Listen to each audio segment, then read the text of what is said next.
core connection, body, more from the outward cells, never playfulness and sync wax again. And yet here I am 10 years Like, I see. Yeah, about Like, to and rivet, core connection, body, they more. know.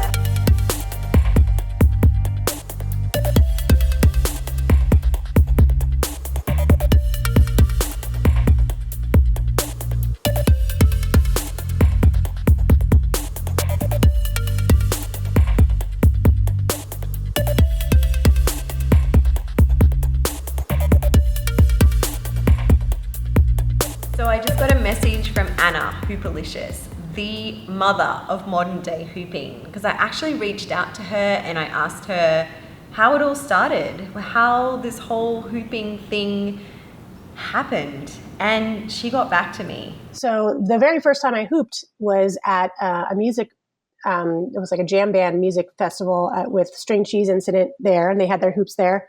And I hooped straight for 5 hours the first time because I just got so hooked by the feeling of it. And maybe about 2 hours in, you know how sometimes happens in the very beginning, the hoop will go on some weird angle and before you know how to fix it. And so because I was just so loving the experience, I just went with it. And instead of, like getting pissed off and having the hoop wobble and fall or like just, staying rigidly upright and just like accepting this weird angle, I just started moving my upper body in a way that felt right. And then I ended up in this like full, like leaned back, what we know now is a sky angle or an upward angle, like jumping up and down, just like screaming, like so happy, right? Like, oh my God, like what's happening, And I'll never forget too, because in that moment, maybe 2 or 3 hours in, people started watching me because like nobody at that point was, people were hooping around, but mostly you just hoop on your waist and you bliss out and that's it. Maybe you spin around a little bit. And so somebody was like, shouted to me like, how long have you been hooping? And I literally was like, I don't know, 3 hours. they were like, no, like years. And I'm like, no, I'm serious, like 3 hours.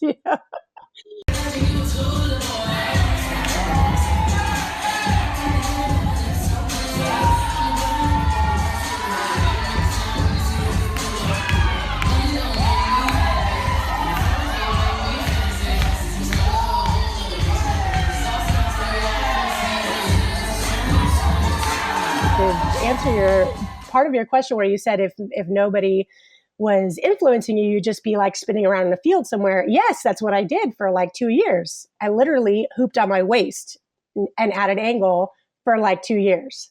Just spinning around, jumping, getting down on my knees, thinking that's awesome, and then getting up and just dancing, just spinning around, But really, I hooped mostly just on my waist and at an angle for a really long time. Little moments of like one new movement that would then be the thing you played with for like a year. It wasn't like this move, that move, this move, that move, all within 20 seconds of each other that you're now completely overloaded with your brain. It was a totally different way of learning and speed and rhythm of learning back then than it is now. That's for sure. One woman's husband was like, you have no idea, you totally changed my wife's life. And like, thank you so much. And I would totally start crying in the middle of the dance floor. Like, it was just like, oh my God, moments like that make me realize and appreciate the benefit that I've given to the world of hoop dance. Like those moments where it's some sweet little person's shining face looking up at me with, so much sparkly like adoration in their eyes that I don't even feel I deserve, but is clearly coming from a place of an effect that I've had on their life that is authentic, that helps me to appreciate what I have been a part of. So yeah, if I wanted to achieve my aim, which was to spread it as far and wide as I wanted to, that I had to let go of that I needed other people to do it on as big of a level as possible if I wanted that to happen. So I had to find a way within myself to let go of that sense of entitlement and ownership and of being the only one that people called that hooping girl or that one girl that hoops, This is pre-Hoopalicious, before Hoopalicious came about. So that was a big, ego death transitional moment that I had to it was a fire I had to walk through in order to really fully move into that world that I envisioned, So it's not like that never existed in me, trust me. Well, the teaching started really early because the first iteration of my professional foray into hoopdom was making and selling the hoops. So we literally sold all our stuff, the same boyfriend at the time and we moved into my Volkswagen van with our 2 dogs, and we traveled around mostly the West Coast selling hoops at like music festivals and whatnot. So when you're selling a product, you have to like teach people how to use it, And I literally at the time, like I said, was only hooping on my waist, but I had to figure out how to get people to use the things, and otherwise they're not going to buy one. But for a long time, I was mostly focused on performing. I didn't really teach a lot of workshops. It wasn't until I burnt out on performing, and then when I took like a year off, and then I came back in during hoop camp, the year that the first hoop camp happened, and the first hoop convergence happened, was like my re-entry into, okay, I'm still a hooper, I'm still going to do this thing.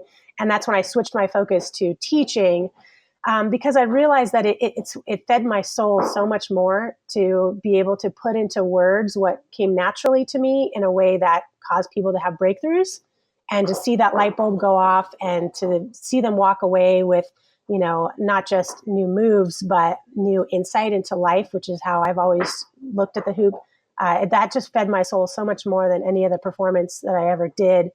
So it really, that's teaching is what has stuck with me the longest in the span of my hoop life. When people ask me,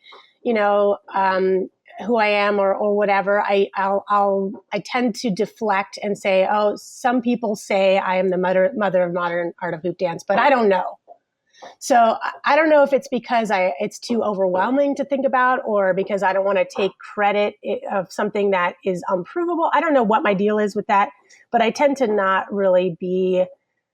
I'm not often fully aware of that in its reality, if I can say it like that.